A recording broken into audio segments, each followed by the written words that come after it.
Hi, welcome back. May God bless you for reaching this far. From verse 15 to 22 in our previous episode, we saw the rise of Rome. That was a secular history of how Rome came to power. Now, from verse 23, we shall cover the spiritual history, which takes us back to the alliance of the Jewish people with this superpower, which is Rome. And we're going to see the contact of Rome with God's people. Let's begin. Verse 23.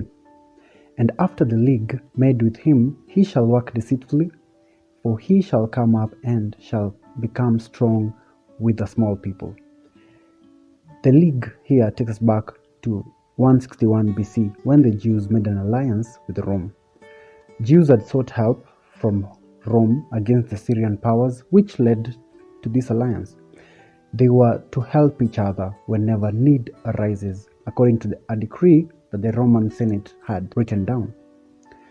So he shall work deceitfully. This means at this time the Romans were a small group, so she could form allies through diplomats, but later could turn the agreements to her own advantage. This is what it means by deceit. Verse 24.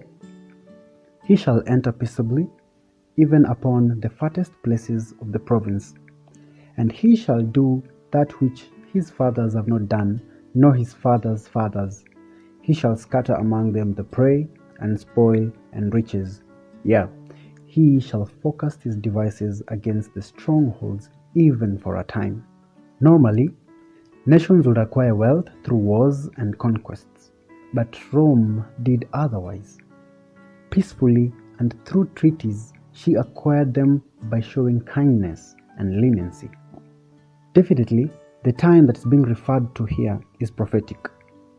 Using the day-year principle, a time is one prophetic year, which when we convert it into days, it equals to 360 prophetic days, which in turn converted becomes 360 literal years.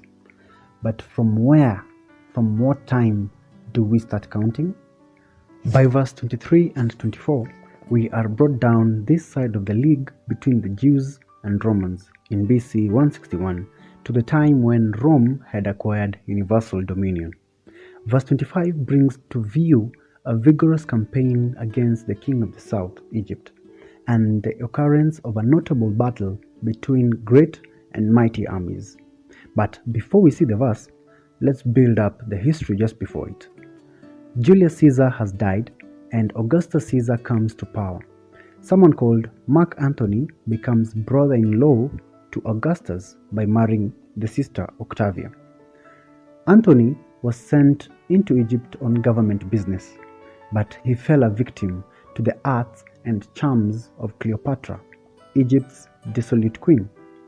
So strong was the passion he conceived for her that he finally espoused Egyptian interests and rejected his wife Octavia to please Cleopatra.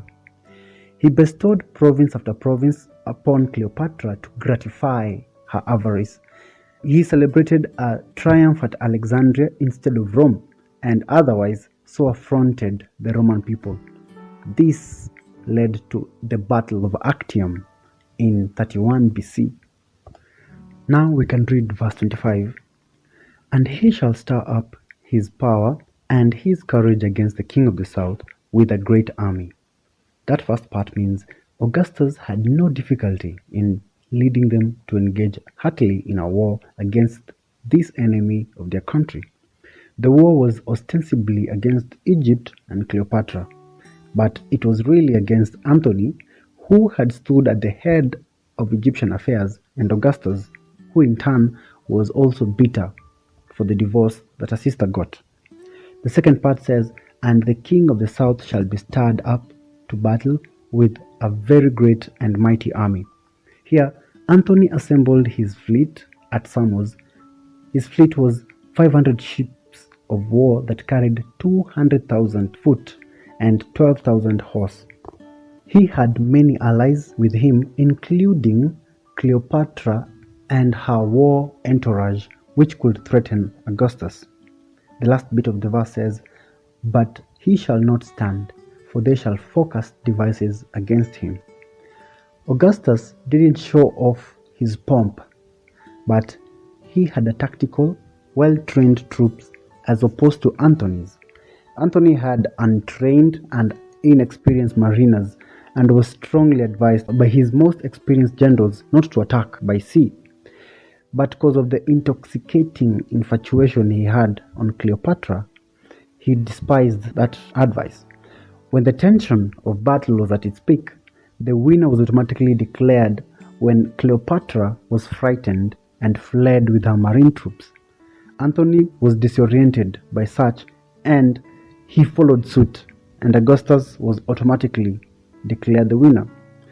This is what is meant by the phrase focused devices against.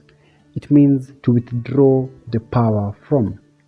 Again, the stronghold of Augustus was in the seven-hill city, Rome. Connecting from verse 24, that last bit, which says, "For a time he shall focus his devices against the strongholds," means that after 360 years, will Rome withdraw its power from the capital, which was in the western side, to Constantinople, which is to the eastern side. And this was done by Constantine. And 31 BC, when this battle was being fought, is the starting point for us to count the 360 years. So adding 360 to 31 BC, we reach 330 AD.